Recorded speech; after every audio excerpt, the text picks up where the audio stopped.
والذين كفروا وصدوا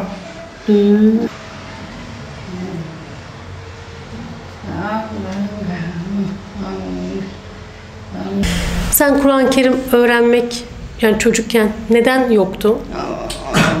Yoktu. Yaşın büyüdü. Kur'an-ı Kerim'i. Şimdi üzülüyordun. Kur'an-ı Kerim kurs açıldı. Öğretmen yoktu değil mi? Öğretmen var mıydı küçükken? İşaret, Kur'an-ı Kerim bilen. Yoktu. Şimdi yaşım büyüdü. Yeni. Öğrendim. Kur'an-ı Kerim kurs açıldı. Okudum. Ve önce üzülüyordum. Şimdi işaretleri öğrendim. Seviniyorum. Kur'an-ı Kerim'i öğrendim, anlıyorum.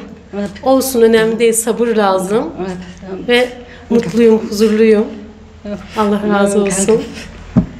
Peki Kur'an-ı Kerim öğrenmek için engel var mı? Engel var mı? Yok. İşitme engelli olduğun için Kur'an-ı Kerim öğrenmek kolay mı, zor mu? Ne? Kolay değil mi? Sen 2 yıl geldin Kur'an-ı Kerim öğrenmek için. Önce anlamadım. Sonra devam, sabır yavaş yavaş başarılı oldum. Öğrendim, Kur'an-ı Kerim öğrettin. Evet, 2 yıl anlamıyordum. Öğrettin sen bana Kur'an-ı Kerim'i. 2 yıl sonra birden anladım. Kolaylaştı. Allah razı olsun. Çok mutluyum. Teşekkür ederim. Evet. Peki Kur'an-ı Kerim'i öğrenmek için engelli olan insanlara ne dersin, ne söylersin? Gelsinler Kur'an-ı Kerim öğrenmek isterler mi? Başka engeller, mesela işitme engelli olan, görme engelli olan, bedensel engelli olan Kur'an-ı Kerim'i öğrenebilir mi? Evet, var. Kur'an-ı Kerim'i engelli yok. Şimdi geldim. Önce yoktu, vardı. Şimdi öğrendim. Evet, anladım Kur'an-ı Kerim'i. Başarılı oldum. Şimdi Kur'an-ı Kerim'i öğrenmek. Önce sen bilmiyordun. Şimdi Kur'an-ı Kerim'i öğrendin. Ne hissediyorsun? Heyecanlanıyorum. Yani her gün Kur'an-ı Kerim okuyor musun? Evde sabah uyanıp. Ne yapıyorsun? Bir anlat.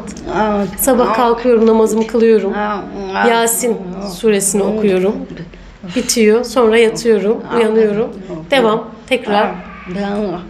İçim sıkılıyordu ama Kur'an-ı Kerim okuyunca alıyorum.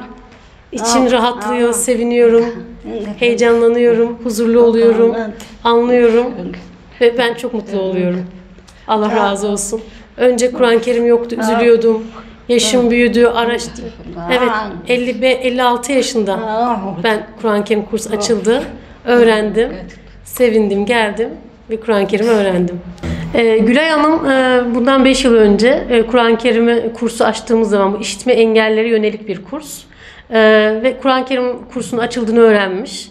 Geldi, bizi buldu. Biz onu öğrencimiz olarak kaydettik. 2 yıl boyunca önce Elif Bağ cüzünde. Yani Kur'an-ı Kerim'e hemen geçemedi. İşitme engelliler için tabii ki öğrenmek biraz daha zor. Ama Gülay Hanım biraz daha zorlandı. Ama ona rağmen sabretti. Hiç bırakmadı. Ben bu Kur'an-ı Kerim'i öğrenemiyorum, bırakıyorum demedi.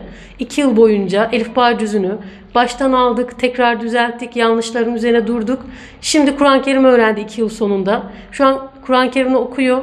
Hiçbir zaman kursu bırakmıyor. Evi uzakta ama ona rağmen otobüsle geliyor, gidiyor.